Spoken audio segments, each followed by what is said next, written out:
Assalamualaikum warahmatullahi wabarakatuh. Kita dari 10 MP2 ingin menampilkan video teks negosiasi. Saya Miranti Nursairani. Saya Nur Safira Mela. Saya Zara Octavia. Dan aku Khairunisa. Apa yang dimaksud teks negosiasi?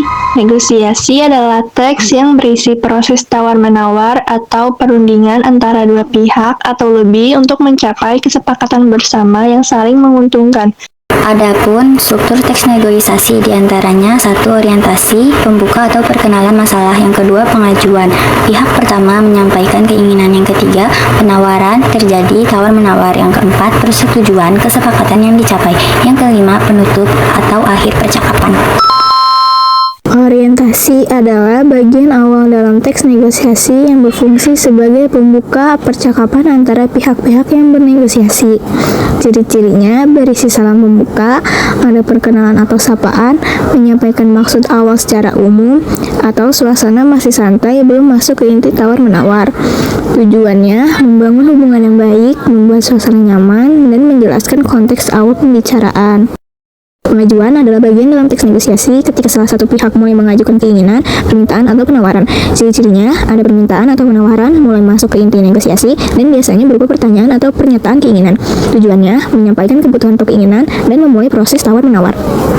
Penawaran adalah tindakan mengajukan sesuatu, barang, jasa, harga, atau usulan kepada pihak lain agar dipertimbangkan dan disepakati. Persetujuan dalam negosiasi adalah kesepakatan yang dicapai oleh dua belah pihak atau lebih setelah melalui proses tawar-menawar dan diskusi. Persetujuan terjadi ketika semua pihak merasa bahwa hasil pembicaraan sudah adil, saling menguntungkan, dan dapat diterima bersama. Persetujuan bisa disampaikan secara lisan maupun tertulis.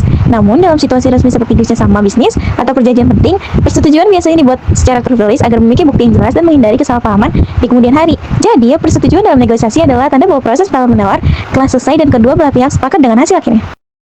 Penutup dalam negosiasi adalah tahap akhir dari proses perundingan antara dua pihak atau lebih setelah melalui diskusi dan tawar-menawar. Pada bagian ini, hasil pembicaraan ditegaskan kembali agar tidak terjadi kesalahpahaman. Penutup menandakan bahwa negosiasi telah selesai dan kedua belah pihak telah mencapai kesepakatan bersama. Penutup sangat penting karena memberikan kejelasan akhir dan memperkuat hubungan antara pihak-pihak yang bernegosiasi. Dengan adanya penutup yang baik, suasana tetap profesional dan kerjasama di masa depan terjalin dengan lebih harmonis.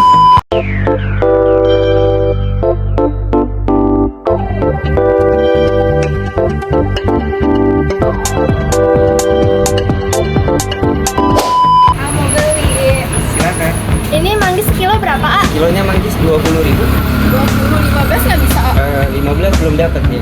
Kalau 18 bisa nggak? 18.000 bisa. Ya udah mau deh sekilo, A. Sekilo.